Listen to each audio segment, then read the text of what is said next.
Well, I want to give credit to LSU. They came in and very physical football team. Didn't have any turnovers. Um, Nussmeier was really good. Their offensive line was as well. Um, Defensively, we couldn't run the football on them. Couldn't get off on third down. There was a lot of things that we've got to get better at. We got to coach them better as well. But Um, I thought this was a really good LSU team coming in here, and I think they are now too. But 50 offensive snaps and 3 turnovers, we have to do better there, and we've got to get off the field on third down. Um, and with that, I'll take whatever questions you have. You had the late turnover, but the two turnovers you had at the tail ends and then into Binions really seemed like game Hurt. changing type moments. Yeah, they hurt big time because I think RW had got 12 yards on that particular run as a first down play. I think we had the ball 4 times in the first half, and really had moved it pretty well, and then something would go wrong. And then of course the interception was a one play. We got the ball with the 16-10. Everything kind of was coming in what we thought. We told the kids at half. We said, we get the ball, we'll get it to a one score game, whether it's a field goal or a touchdown, and then we'll get the ball back. We'll take the lead, put the pressure back on them, and it kind of was working out that way. And then we missed a outside rusher that we should have blocked, and threw the ball and got tipped up, got it to the one, and then they made the 2 point conversion on top of that, and we got down 14, and just seemed like we couldn't bounce back from that.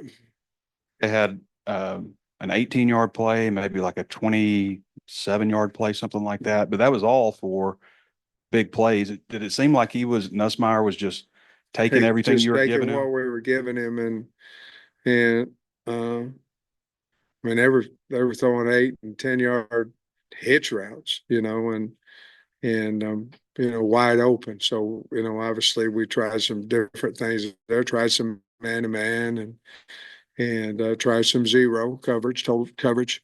They were Nussmeier was really good, and their wideouts were really good, and we've got to get better because we'll see a lot of that continue on down through the season, through the end of the season.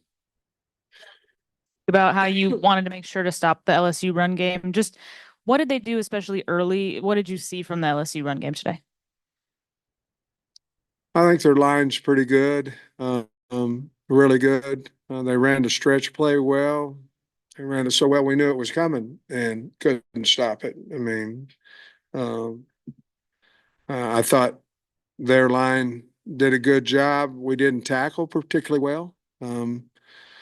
We made some hits in the hole that ended up 2nd and 4 and 2nd and 5. Um, so I just think that their backs ran hard, their line blocked well. We missed some gaps and we didn't tackle like we had in the past. Do you think was behind the slower game for your own run game today?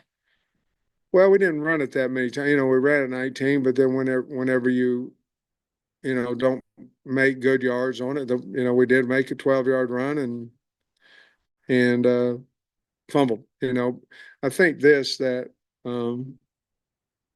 the passing game there in the first half, I thought it was working well, and actually I thought we was doing pretty good job, and then we just stalled out and end up having to kick the field goal. Unfortunately, we missed it, and then the second half he came back and made another one. But point being is I think we were just trying to do what we thought had some success. We were protecting it pretty well in the first half, and then had some breakdowns there in the second half.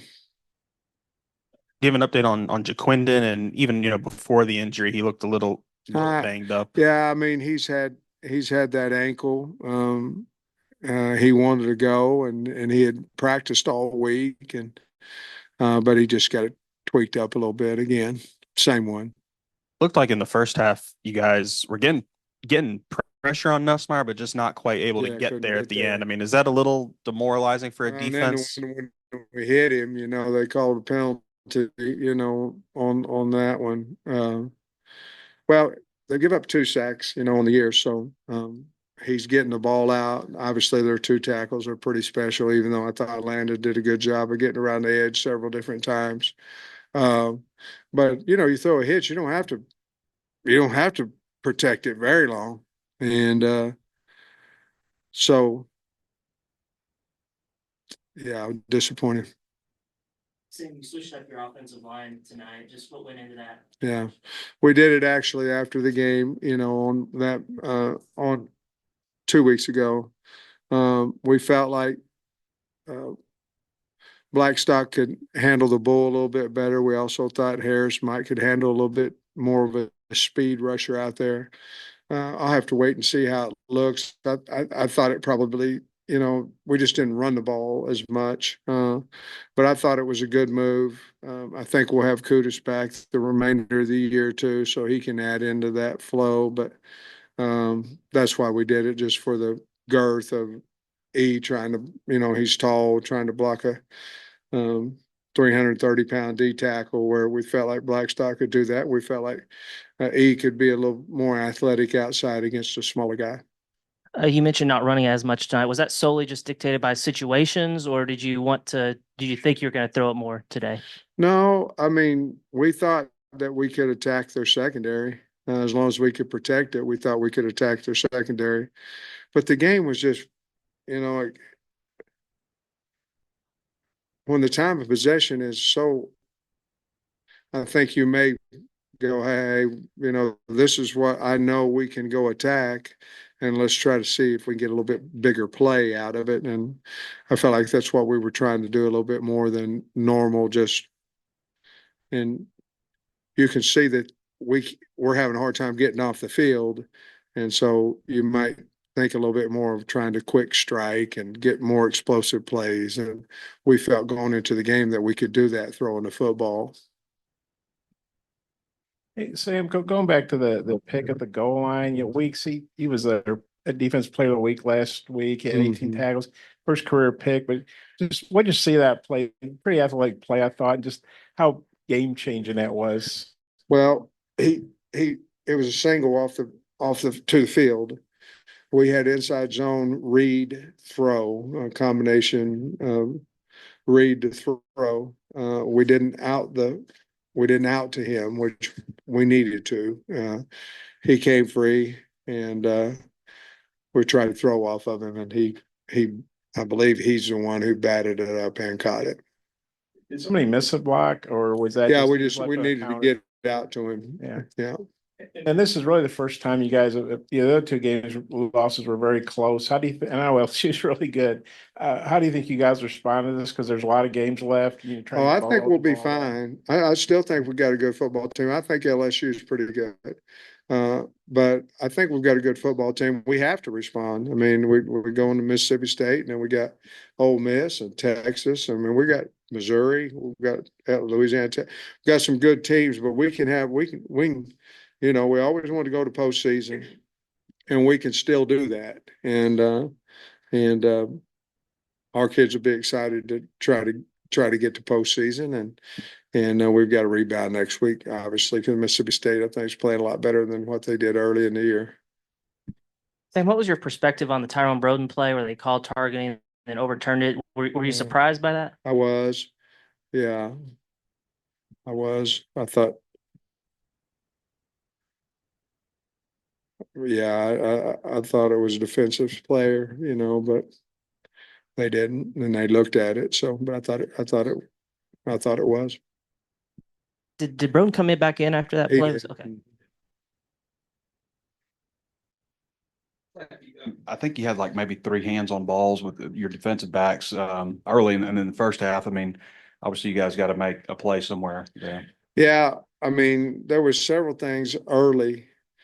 The one thing, Trey, that stuck out to me was the third downs. I mean, and they're jumping off sides, and it's 1st and 15, and we're still not getting. They jumped off 8 times, and we're still not getting off the field. And it was, give them credit. Nussmeier's throwing the heck out of the ball, but we were just way off of them, and we tried, like I say, we tried to adjust it, but then they ran a stop and go on us. And so they've got good wideouts, and we just got to continue to get better there. What do you think of Talon overall? And did you feel like he was 100%? I felt like he was close to 100% because he practiced that way. I think I saw him limping a little bit after he got hit a couple times. But I think he went 21 or something on his GPS. And so I think he was ready to go. I don't know if he was 100%, but he's 90 at least. And we'll certainly take him at 90. A lot of sacks this season on third down, and a lot of times when you're in scoring position also. Yeah. We've had several in the red area. And third down, it's just the exotic pressures that each team has, and we practice them, and then they'll add something new for that particular game. And rules are rules, and they should apply. And like we missed a protection with the back today. So we got to clean all that up, Trey. I know you've already explained why you guys might have abandoned the running game a little bit, but is this maybe a lesson moving forward to just maybe be a little bit more vigilant in that, or is it, like you said, just the game flow and everything tonight? I don't know. I think you're always trying to establish a run. You're always trying to establish running. I think the score dictates some things. I think how you feel like your matchup is on the protections and throwing and catching. I think that has something to do with it.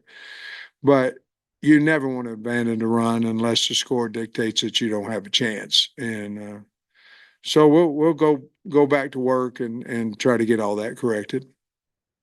And I know you guys put some pressure on Nussmeier. I think he had 7 or 8 hurries. Yeah. But it's amazing to me, they've still on the season, South Carolina sacked them twice, the only sacks they've given up all freaking year. Just how impressive is that to you that nobody else sacks sacked go, sacks go a lot with a lot of people. And it starts with the quarterback.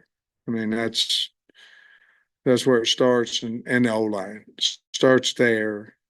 Then you add the running backs in there and all that. But I mean, we came clean a couple of times and didn't even hit him. He had it out, So I remember when I was at Tennessee and they had Tyler Bray, and he would get rid of that ball. Made us look a lot better. But I thought Landon Jackson was rushing his tail off, and he got to him a time or two. But a guy was throwing it, so sacks. I felt like we did a pretty good job of rushing him, and I thought he did a great job of getting the ball out of his hand. Really appreciate it.